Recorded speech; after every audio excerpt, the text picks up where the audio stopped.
नागपूर गोवाची शक्तिपीठ एक्सप्रेसवेची जी आतुरता होती, एक्साइटमेंट होती, त्याची जी व्ह्यूवरशिप आहे त्या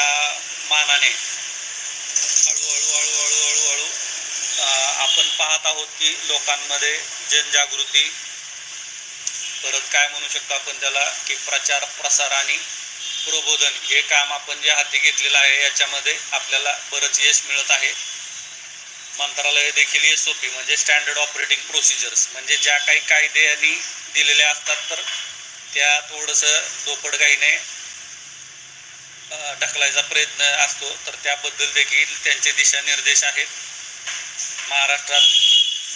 40 ते 80 फुटावरती आपण आज पाहतो की जी काही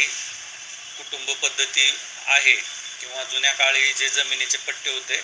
तर ते पिढ्यानपिढ्या आज सगळे शेतीवरती